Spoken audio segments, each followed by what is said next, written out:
दोस्तों वीडियो में बात करेंगे कि पीएम मोदी ने राम मंदिर चंदा चोरी को लेकर आधी रात किसे फोन किया। और पीएम मोदी का यह बयान दिखाता है कि लंबे समय से यह पूरा मामला पीएम मोदी के संज्ञान में है, लेकिन उसके बावजूद पीएम मोदी चुप क्यों हैं। इसे लेकर विपक्षी नेताओं ने सवाल उठाए हैं। एक बड़े नेता ने पीएम मोदी से बातचीत को लेकर क्या खुलासा किया, आगे आपको दिखाएंगे। पहले अरविंद केजरीवाल क्या कहते हैं। अरविंद केजरीवाल ने दो बयानों का जिक्र किया है। एक तो पंडित धीरेंद्र शास्त्री, जिन्होंने दावा किया था कि मैं राम मंदिर चंदा चोरी पर पर्ची खोल सकता हूं, मैं बता सकता हूं कि किसने चोरी की है, लेकिन उसके बाद मुझे खत्म कर दिया जाएगा। तो धीरेंद्र शास्त्री खुलासा करने से डर गए। उसके बाद बृजभूषण शरण सिंह, उन्होंने भी इसी तरह का बयान दिया था कि अगर मैंने सारा सच बोल दिया तो मैं मुसीबत में पड़ जाऊंगा। इन दो बयानों को लेकर अरविंद केजरीवाल ने क्या बोला है और पीएम मोदी को क्या बोला है, जरा सुनिए। इनके एक बहुत बाहुबली नेता हैं बृजभूषण सिंह, बीजेपी के। अभी बृजभूषण सिंह का स्टेटमेंट आया है कि मैं कुछ बोलूंगा नहीं, अगर मैंने बोला तो इसमें बहुत बड़े बड़े लोग शामिल हैं, मेरे ऊपर आंच आ सकती है। बृजभूषण सिंह भी डरा हुआ है कि इतने बड़े बड़े लोग, और पकड़े कौन गए? 8 छोटे छोटे लोग। अभी बाबा बागेश्वर धाम का स्टेटमेंट आया है। उन्होंने कहा अगर पर्ची निकाल के मैंने असली नाम उजागर कर दिए तो मेरे को ये निपटा देंगे, मेरे को छोड़ेंगे नहीं। तो इतने बड़े बड़े लोग अगर इसमें शामिल हैं तो उनका नाम क्यों नहीं, उनको पकड़ा क्यों नहीं जा रहा, उनके खिलाफ एफआईआर क्यों नहीं हो रहे, वो गिरफ्तार क्यों नहीं हो रहे, उनके खिलाफ एक्शन क्यों नहीं हो रहा, उनके खिलाफ सीबीआई ईडी क्यों नहीं हो रही। तो आज पूरा देश जानना चाहता है, प्रधानमंत्री जी वो कौन बड़े लोग हैं जिनको आप बचा रहे हैं और उनको आप क्यों बचा रहे हैं, ये पूरा देश जानना चाहता है। इनके तो अरविंद केजरीवाल दो बयान सुनाते हुए पंडित धीरेंद्र शास्त्री और बृजभूषण शरण सिंह दोनों के बयानों का हवाला देते हुए पीएम मोदी से सवाल करते हैं कि कौन बड़े लोग हैं जिनसे इतने बड़े बड़े चेहरे, बाहुबली नेता भी डरते हैं कि अगर बोल दिया तो मुसीबत में पड़ जाऊंगा, बोल दिया तो मुझे खत्म कर दिया जाएगा। तो पीएम मोदी से सीधा सवाल पूछा है अरविंद केजरीवाल ने।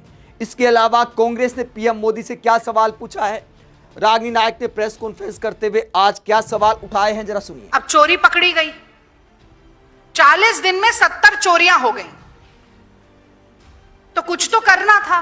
तो यूपी सरकार ने एसआईटी का गठन कर दिया। और मजे की बात देखिए कि एसआईटी की रिपोर्ट तो सबमिट होती है, दायर की जाती है, पर वो सार्वजनिक नहीं की जाती। तो यानी कि राम मंदिर का नया ट्रस्ट बन रहा है, इसकी घोषणा संसद में की जा सकती है, लेकिन एसआईटी उसी राम मंदिर में जो चढ़ावा चोरी हुई है उसकी एसआईटी की रिपोर्ट सार्वजनिक नहीं की जा सकती। क्यों नहीं की जा सकती भाई? किसको बचा रहे हैं? कौन है वो चोर जिसकी दाढ़ी में तिनका है? यह सवाल तो पूछा जाएगा। ये दुभाती क्यों हो रही है? और जब श्रेय आपका है मोदी जी, श्रेय तो है ही, मोदी जी ने लिया श्रेय खूब, 56 इंच की छाती को ठोक ठोक के श्रेय लिया राम मंदिर के निर्माण का। जैसे कि मोदी सरकार ऑर्डिनेंस लाकर राम मंदिर के निर्माण का निर्णय करा बैठी हो, जैसे कि सुप्रीम कोर्ट का निर्णय के बाद राम मंदिर नहीं, उससे पहले ही राम मंदिर के निर्माण का कार्य शुरू हो गया हो। और जैसे कि मोदी जी और अमित शाह जी शायद गुजरात में अपनी जमीन जायदाद बेच के राम मंदिर का निर्माण कर रहे हो। ऐसा कुछ भी नहीं हुआ, पर श्रेय आपने लिया। श्रेय लिया तो जिम्मेदारी भी आपकी है। और बार बार ये भारतीय जनता पार्टी के कार्यकर्ता, सारे अंधभक्त लगातार चुनाव में कहते रहे कि जो रामलला को लाए हैं आप उन्हें सरकार में लाइए। तो जिम्मेदारी तो आपको तय करनी पड़ेगी। और ये तस्वीर देखिए आप, बहुत वायरल हुई, बहुत चलाई, होर्डिंग पोस्टर बने, सारे औपचारिक हैंडल्स पे सोशल मीडिया में ये तस्वीर चली थी कि मोदी जी का एक विराट काय स्वरूप है। देखिए कितने बड़े मोदी जी, और छोटे से रामलला उंगली पकड़ के मोदी जी राम मंदिर की ओर ले जा रहे हैं। और अब हम क्या कहें? और उसी राम मंदिर में जो हुआ, राम जी के साथ जो विश्वासघात हुआ, देश की जनता के साथ जो विश्वासघात हुआ, उस पर मोदी जी मुंह में दही जमाए बैठ गए। तो आप विदेश जाइए मोदी जी, हमें कोई आपत्ति नहीं। आप नकली अवार्ड भी बटोरिए, हमें उस पर भी कोई आपत्ति नहीं। लेकिन रामलला के साथ, रामलला के अनुयायियों के साथ, भारत की सामूहिक आस्था के साथ कुठाराघात बर्दाश्त नहीं किया जाएगा।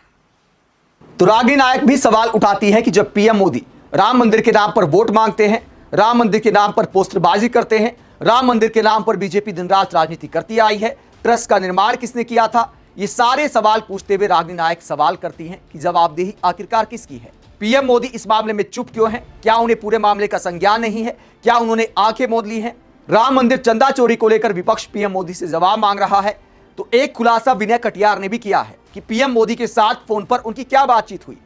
यह खुलासा इस बात को दिखाता है कि मामला पीएम मोदी के संज्ञान में है, लेकिन बोलने को ज्यादा कुछ है नहीं। तो क्या पीएम मोदी ने सहूलियत वाली चुप्पी तान रखी है? विनय कटियार क्या कहते हैं?